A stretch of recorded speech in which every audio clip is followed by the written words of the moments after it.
All right, everybody, welcome back to the KSR YouTube channel and a video that's not going to be very fun for me to make. Well, part of it's going to be fun, but the reality is Stephen Val's Camaro is still here. And after a massive effort last week, even one where Steve, Eddie, Ricky, and myself went all night Friday night to try to get this thing to the track for Saturday, we couldn't make it happen. And as a business owner and a guy who hates missing deadlines, it's a little bit of a bummer. But anyways, we're going to show you guys what we did get done and at least show you what all we're going to do and why. In some ways, it's maybe a good thing that we didn't make the race or the event test day this past weekend. So let's get into it, show you guys what's up.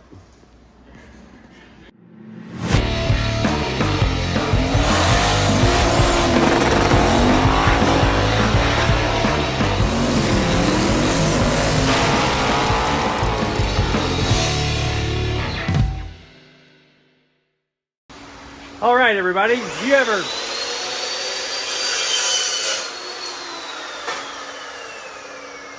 anybody else have really loud coworkers? Sorry, I gotta work. Like just noise everywhere. Well, I do, and that's why today's video is sponsored by Raycon and their new everyday earbuds. So you guys all know Black Friday is coming up, and there's going to be some great deals on all sorts of great stuff, but Raycon has a deal that you guys need to take advantage of. So Raycon's quality already rivals some of the bigger names in the audio industry, but they start at half the price, and there's going to be an even bigger sale for Black Friday. So the new everyday earbuds have active noise canceling, which in a shop like mine is amazing to have to cancel out some of the background noise that these guys are making. And it lets me think and focus on the project that I have in front of me. Another new feature of the latest everyday earbuds is they have a 10-minute quick charge feature that lets you get a 90-minute charge in just 10 minutes. Another thing that I really like about Raycon's everyday earbuds is they come in several different colors, so you don't have to be like everybody else that has the same product. So mine, got them sitting here on the bench. We're gonna pop them in, and just like that, I can be listening to premium audio or even have it in bass mode, and I can't hardly hear anything that's going on in the shop right now. Hopefully I'm not yelling at you guys because they're that good. They just quiet down everything else, and so you feel like you need to talk louder, but you really don't. So another feature that I really like about Raycons are the replaceable tips, which they come with several different sizes, so you can get them a really snug fit in your ear, and it makes them where they will not fall out of your ears. You know, a lot of times here in the shop, we're sweating, thrashing, and I can be running around and them never fall out. Or mowing my yard, you know, bouncing around the yard on my lawnmower. Never had one fall out there either. They also come with this awesome protective carrying case. And once I'm done listening, I can pop them back into the case real quick, get them back charging again. And then the next time I need them, they're charged and ready to go. So it's time for you to save big for Black Friday. Go to buyraycon.com/winwithksr and get up to 30% off site-wide. That's right, you will get up to 30% off of Raycon's entire website when you go to buyraycon.com/winwithksr. So thanks again to Raycon for sponsoring this video. It's time for me to actually get back to work in the shop. All right, well, since the last video, it looks a little different up here. Went from race car to street car. Yeah, it did get some street car stuff in it. And I don't think it had the dry sump tank mounted, the radiator mounted. The lines weren't complete. Basically, there was a ton that we did get done, and along the way, we shifted to just doing the minimal stuff that it was going to take to get the car to the track. So we were just getting the race fuel cell built up here for the methanol. You can see this is in progress still with Ricky's kind of been working on that. What, you working on something else back there now, or? Yeah, I finished welding these up. Oh, yeah. Check this out. So, oh, the wing comes off all in one piece. That's something else that got finished. was the wing, and you can see none of the pieces are painted or powder coated or anything like that.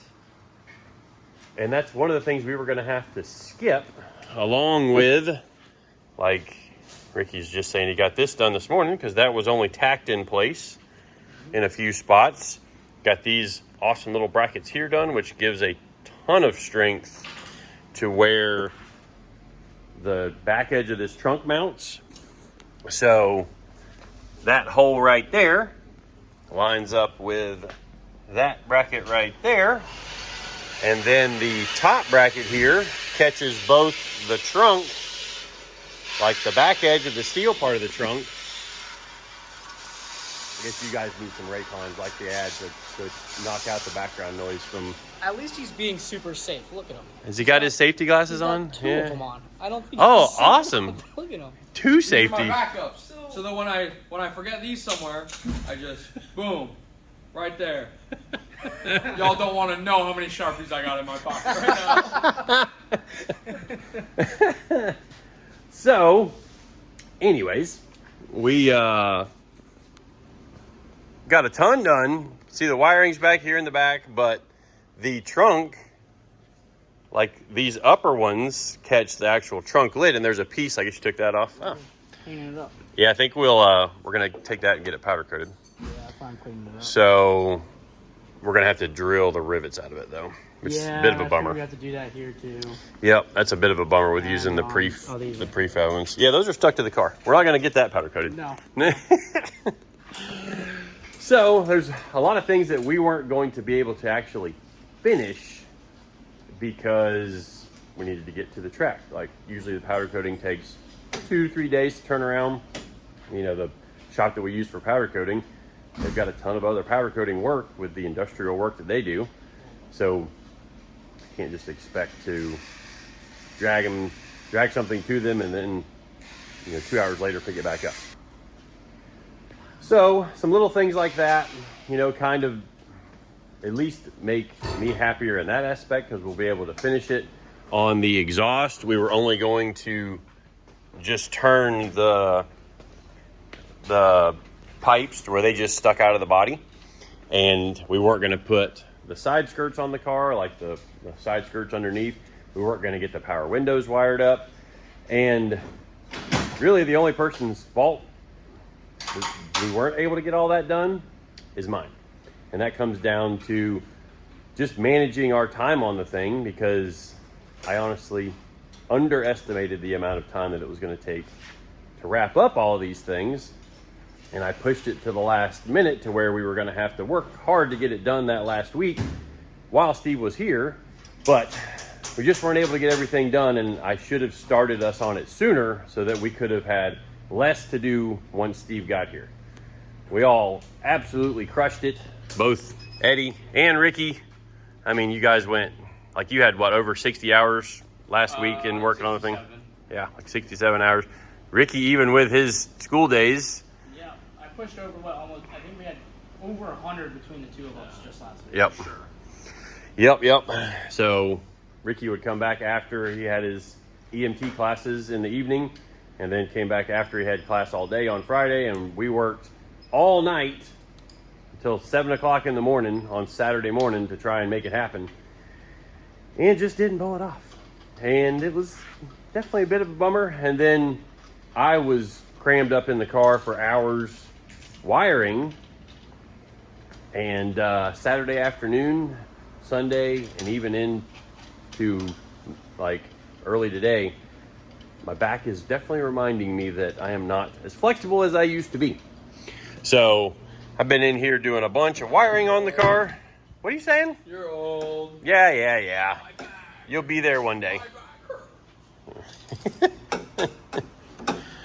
So I've been in here doing quite a bit of wiring, which it looks like a bit of a mess right now. But there is a method to the madness. Got our transmission overflow mounted up there, up above, that will feed into the top, and then it'll vent back into the transmission out of the bottom. And then the vent from the top will go down into our burn down tube. You can see right there that goes to the back of the car. And we've got a switch panel up there But there's also another switch panel over here.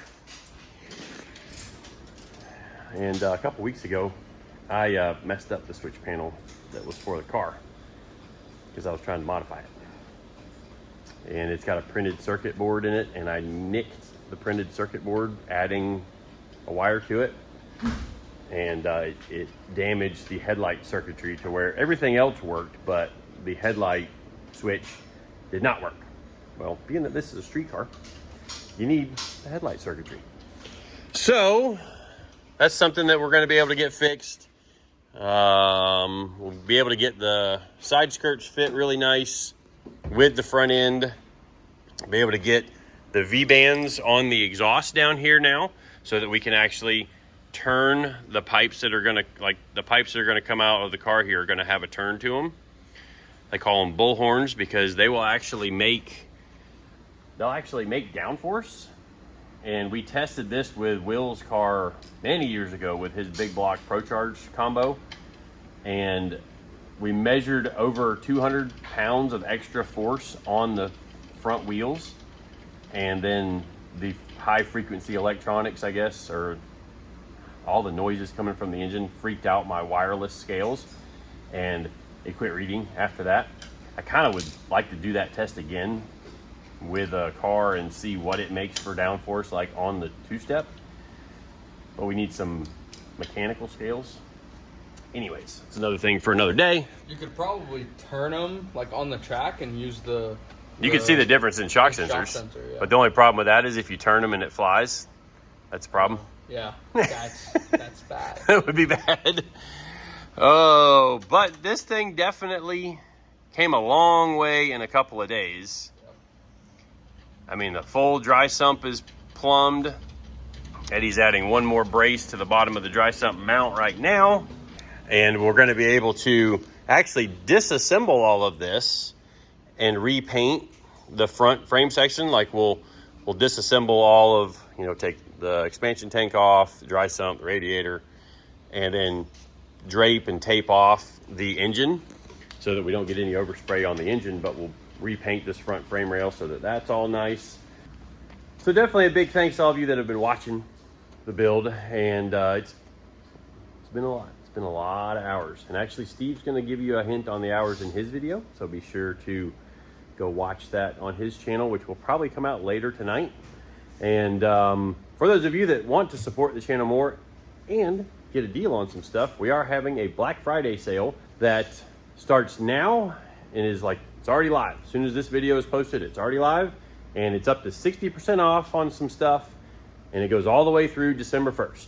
That gives us plenty of time to get your order in, get it packaged, and get it shipped so everybody can still have it for Christmas.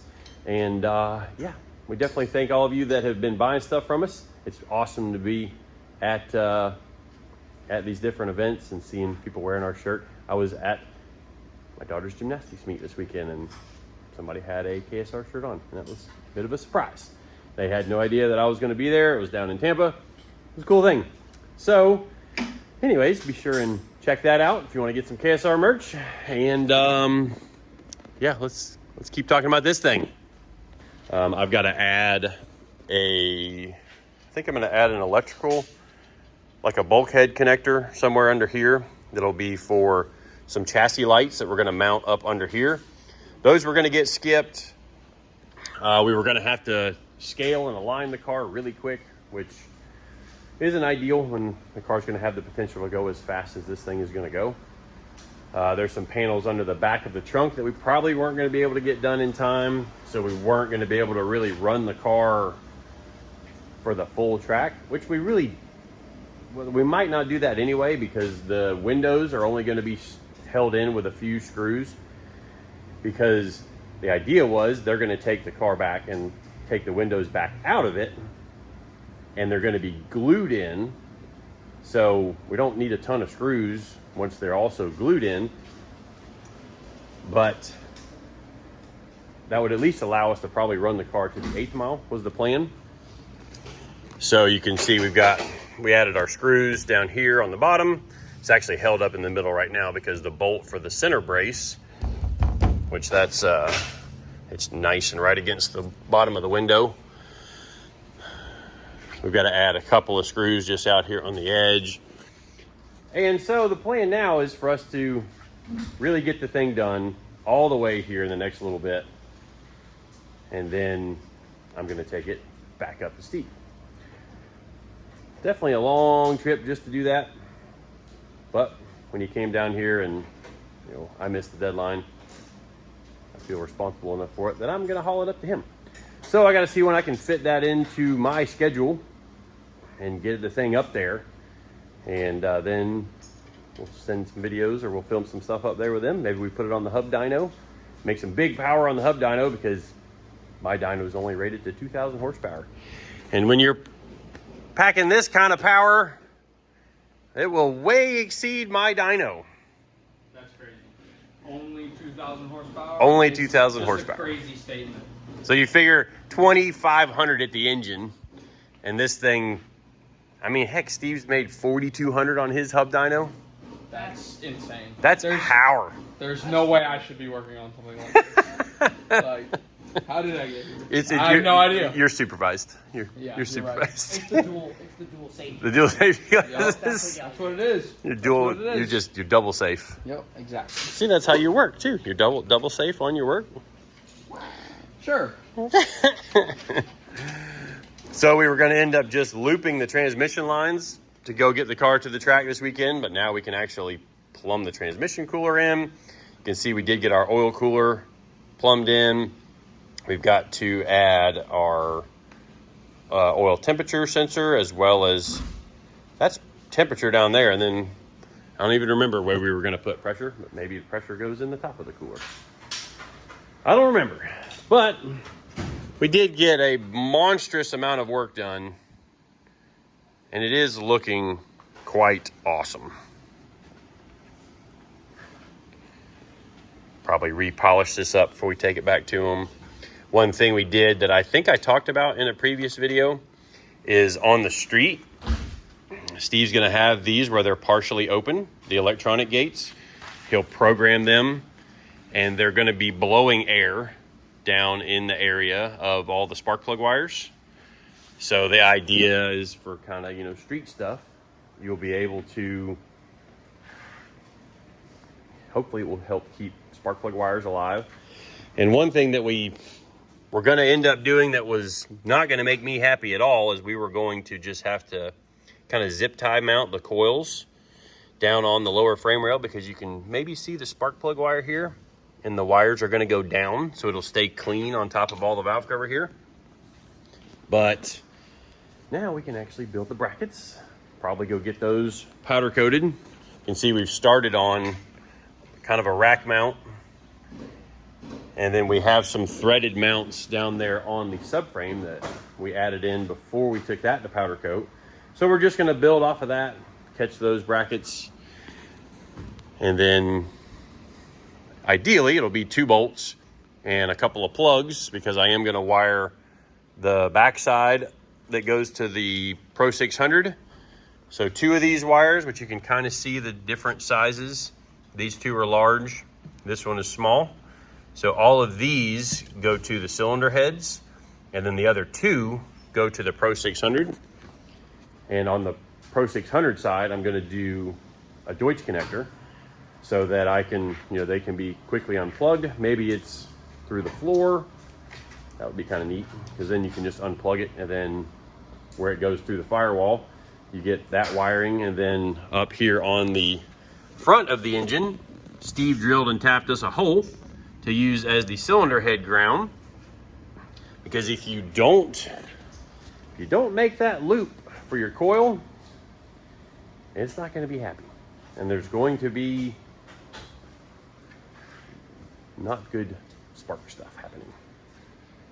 Like, you'll probably burn up the coils real quick.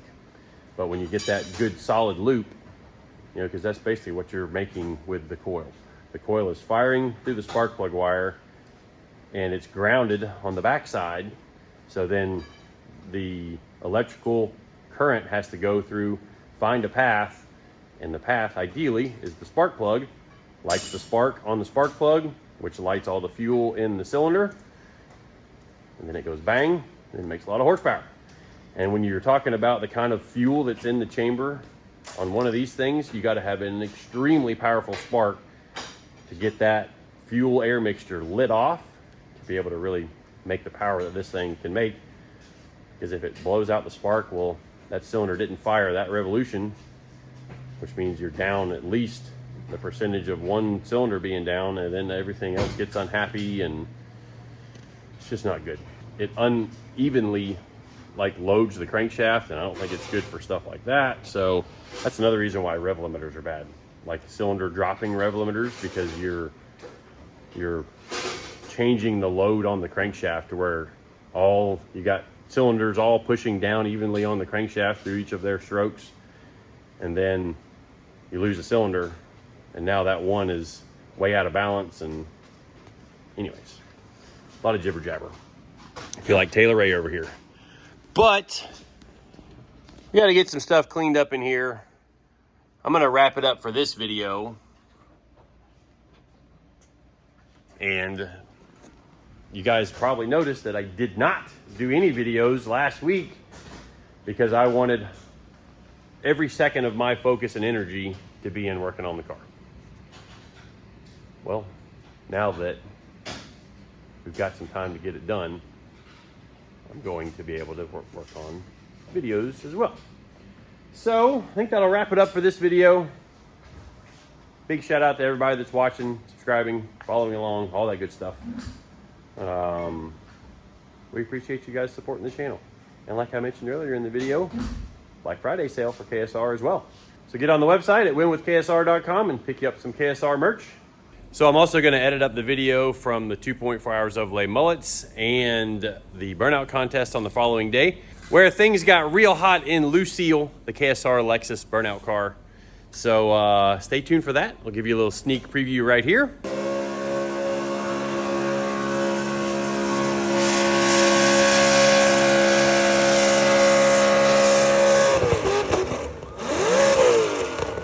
Yeah, it got pretty rowdy. I think Eddie's waiting on me, so I'm going to close this video out, and we'll see you guys in the next one. Bye.